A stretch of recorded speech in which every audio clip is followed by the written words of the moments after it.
Israel sabia de tudo. Um documento revelado pelo The New York Times mostra que a Operação Dilúvio de Al-Aqsa, aquela operação lá no dia 7 de outubro, que invadiu Rave, etc., o ataque do Hamas que começou toda essa confusão já era conhecido pelo governo israelense há mais de um ano. Vamos ver os detalhes?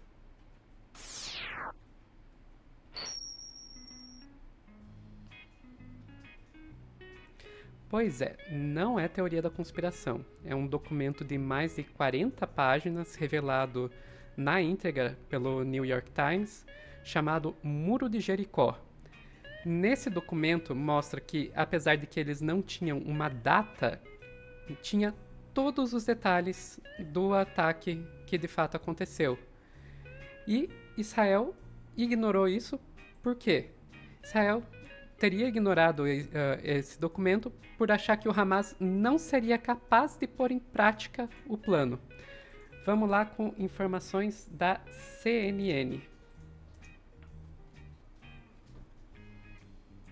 Se o governo israelense teve acesso e subestimou esse documento, a situação dele fica praticamente insustentável. Exatamente, Uribe, informação gravíssima, né? Mais de 1.000 pessoas que morreram nesses ataques. Agora a gente está vendo, né, todos os desdobramentos disso.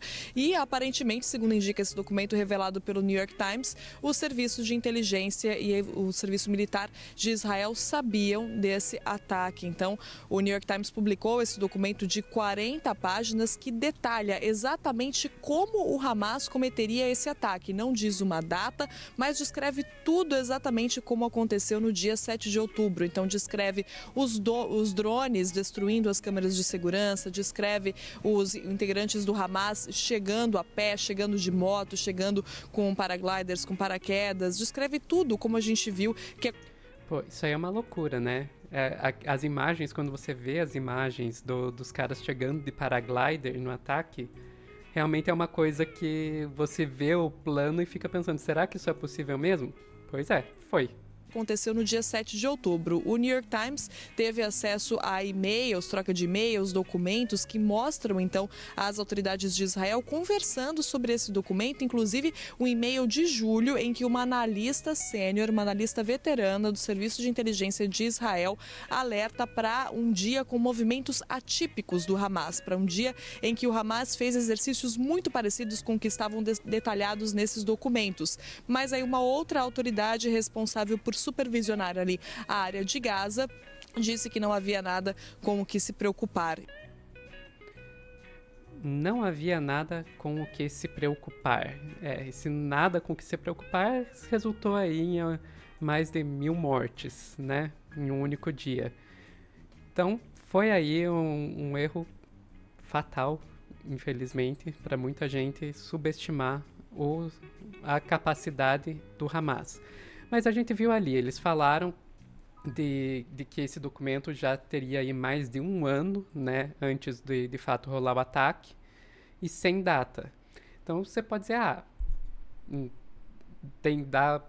dá para passar, que ok, levou muito tempo entre o documento e o ataque.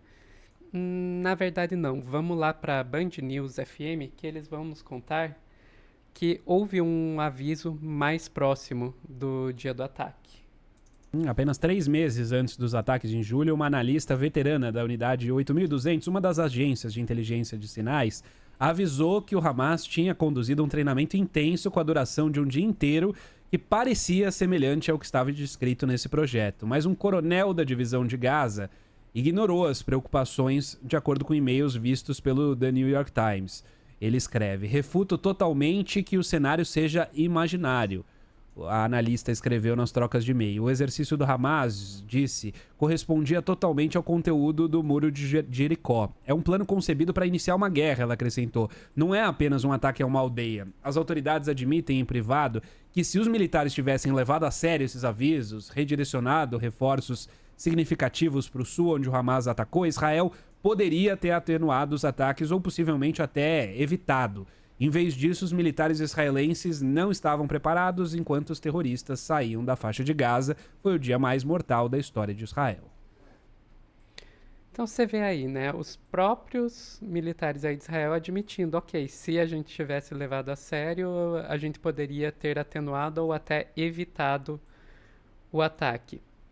Agora, essa é uma bola que já tinha sido cantada por muita gente antes, né, que como que Israel não saberia dessa possibilidade de um ataque tão grande, porque a gente tem que lembrar que Israel tem agentes infiltrados dentro do Hamas e também Israel tem uma tecnologia de espionagem avançadíssima. Era muito difícil acreditar que eles não tinham informação nenhuma sobre isso. Vamos lembrar que só com as interações com o Brasil. Lembram do Pegasus, aquele software espião que Carlos Bolsonaro teria tentado comprar? Era de Israel. Lembra do First Mile, aquele software espião que de fato foi adquirido pela BIM e pelas informações aí obtidas pela Polícia Federal teria sido usado para espionar opositores do governo Bolsonaro? Também produzido, vendido por Israel. Então a gente está falando de um país que tem uma inteligência muito avançada e equipamento de inteligência muito avançada. Realmente fica um pouco difícil de acreditar que eles não saberiam de nada. Muita gente veio com teorias da conspiração, e deixar claro que estamos falando de teorias da conspiração, de que teria deixado acontecer porque o Netanyahu teria algum ganho político com isso. Isso não tem nenhuma base, pelo menos até agora. Agora, a gente tem aí documentado, não é teoria da conspiração, de que sim, Israel sabia e deixou acontecer, não por intenção, mas sim por omissão. Não acreditaram que seria possível o Hamas conseguir isso. E agora vamos ver o que muita gente teria pensado aí que poderia ser um ganho político para o Netanyahu. Provavelmente depois dessa revelação, vamos ver ele derreter bastante aí nos próximos tempos. E era isso, gente, que tinha de informação, e também já coloquei a opinião, comentário aqui no final também. Era isso, e sejam membros aqui do nosso canal, para quem você apoiar e ajudar o meteoro a não ser extinto. Tchau, tchau.